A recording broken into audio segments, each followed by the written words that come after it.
Kaugnay sa epekto ng magkasunod na mega oil price hike sa mga transport network vehicle service, makapanayan po natin si Laban TNVS President June De Leon. Magandang umaga po sa inyo, Sir June. Si Mariz umali po ito at live po tayo sa unang balita. Magandang umaga po, Ma'am Maris. Magandang umaga po sa inyong taga-subaybay. Una po sa lahat, 20 pesos po ang madadagdag sa base fare ng mga TNVS. Sapat na po ba ito para sa inyo? Hindi po ito sasapat dahil sobra po ang pagtaas ng presyo ng gasolina at diesel. Talaga pong kagabi lang po, nag-usap-usap kami mga TNVS drivers at sa loob ng 18 hours na biyahe, 300 lang ang naiuwi ng ibang mga drivers. Pero kahit papano, of course, makakatulong din ito kahit papano na maibsan, no, yung hirap.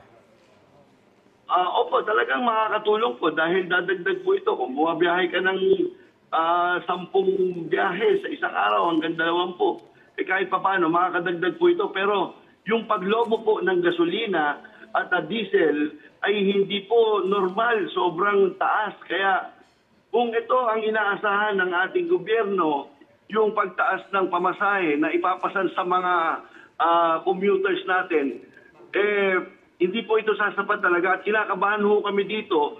Baka po wala nang sumakay sa TNVS pag sobrang taas na ang pamasahe. Magkano po ba ang nabawas sa kita na inyong mga driver dahil sa magkakasunod na mega oil price hike? Kung 30 piso po ang naidagdag no, doon sa presyo ng diesel o gasolina, ay humigit kumulang 500 piso ang nawala araw-araw. Isipin niyo po yan. Pang-budget na po ng pamilya ng bawat TNVS driver. Balikan ko lang po yung kanina niyong sinabi, no, dahil nangangamba kayo na baka wala nang sumakay. Ngayon po ba, ramdam nyo na mas kumonte ang bumabiyahe ngayon dahil sa taas ng oil prices at may mga nagbabawas din ng oras ng biyahe ngayon? Sa amin lang po, talagang nagsusoli na po ng sasakyan, nagsusurrender na ng sasakyan yung mga drivers. Gawa nung pagkalugi po ang kanilang hindi hanap buhay pagkalugi at pagod. So, kaya pinamabuti na lang nilang isauli muna ang sasakyan at sabi naman nila, babalik sila kapag maayos na ang lahat. Oo, so ilang percentage po kaya yung mga nagsauli na ng mga sasakyan?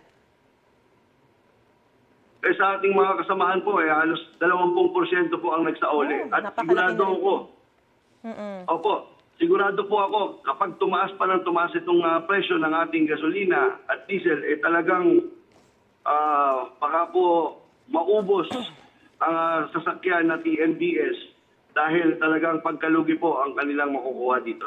Pero may sinasabi po na makakatanggap din daw ang TNVS drivers ng 5,000 piso na cash aid mula sa gobyerno. Gaano po kalaking tulong ito kahit papano sa inyo? Ang 5,000 po ngayon ay napakaliit na pera po yan. Pero hindi ko po sinasabi na hindi siya makakatulong. Yung alam nyo, isang full tank ngayon talagang napakataas na. Umaabot siya ng 3,000. Kaya isang full tank, mga 2 araw lang. Ubus na po yan ang 5,000 na yan. Pero kayo po ba may mga sarili rin po kayo inisyatibo para matulungan yung mga TNVS drivers? Meron po. Yung boundary po natin, talagang sasabayan na natin ang pag-ayuda ng gobyerno na maibaba rin yung mga boundary. Pero so magkano na lang yung mga boundary? Po namin, dati po, 1,000 hanggang 1,100 ang boundary.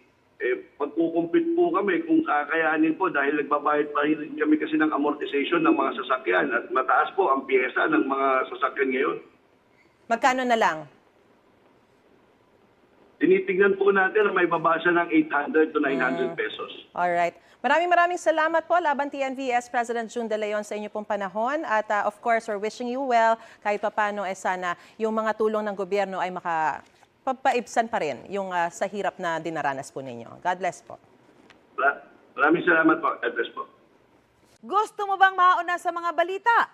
Mag-subscribe na sa GMA Integrated News sa YouTube at tumutok sa Unang Balita.